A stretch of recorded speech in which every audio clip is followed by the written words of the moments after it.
In this video, we're going to look at the Clippers' abysmal overtime defense in Game 4. So this is how the problems start for the Clippers. Reggie Jackson gets mini-screened by Dorian Finney-Smith, who is then going to flash to the near side post. Lou Williams is seemingly caught off guard by this. Finney-Smith gets the ball, bully balls Lou Williams, and gets an easy 2 points to tie the game in overtime. You can do pretty much everything right and still have things go wrong. Here, Reggie Jackson gets screened by Luka Doncic, but he comes off that, hits a Maxi Kleber screen. When Kleber rolls, it's a mismatch in favor of Dallas. And as the shot goes up here, just look at how Kleber is positioned against Reggie Jackson, and look at how Lou Williams only gets a hand on his man. He doesn't deter him. But Reggie Jackson actually fights for this rebound. He taps it. But Lou Williams doesn't stop his man from getting down and getting the ball. And because of that, Trey Burke ends up getting a good look from three that Lou Williams doesn't contest enough, and honestly, this kind of bit the Clippers. Once again, you can do things right and still end up with a bad result for the most part. Here, Dallas slips a show by Lou Williams, and this is the thing that they adjusted to in overtime. But Paul George stays on Luka Doncic and is going to force a very difficult shot by the young stud. And as Doncic steps back, look at Paul George's contest. It's very brilliant, but look at Marcus Morris in the corner. He stares right at Trey Burke as Trey Burke moves, but he doesn't move with him. And the air ball comes right to Trey Burke, who beats Marcus Morris to it. Burke is going to come out the other side and get an open mid-range pull-up as the clock winds down. Morris doesn't contest. This is just a glaring botch by the Clippers. Here, the Clippers are going to show with Lou Williams again.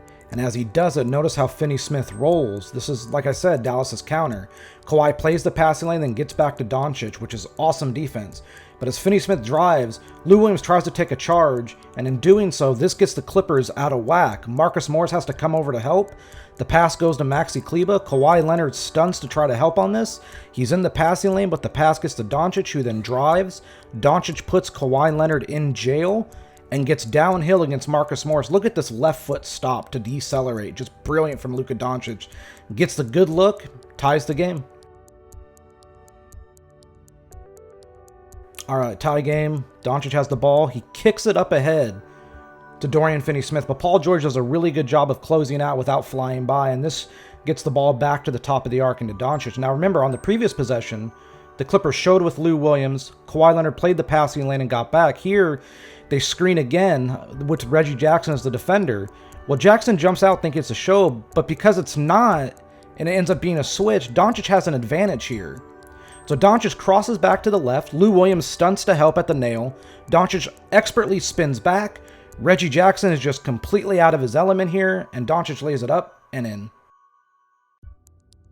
All right, here we go. Final possession. We know what's about to happen, but let's talk about it. Yes, Reggie Jackson should not have been on the floor, but let's go through this. Maxi Kleber screens against Reggie Jackson. Clippers switch it. Mistake number one. Mistake number two. Maxi Kleber comes up to set another screen for Luka Doncic. The Clippers switch it again, which gets Reggie Jackson onto Luka Doncic. Mistake number two. Reggie Jackson then gets crossed over to the point where his hips flow open and he's hopping. You never want to hop on defense with your feet. Mistake number three. Doncic steps back with his right foot and plants. Gets great elevation on this jumper. Reggie Jackson does give a good shot contest, but it doesn't matter. They just played right into Dallas and Luka Doncic's hands. Rick Carlisle outcoached Doc Rivers down the stretch of this game. The Clippers had no answer for this, and honestly, Game 5 looks a little bit bleak, and to see if Doc Rivers can make the necessary adjustments on defense.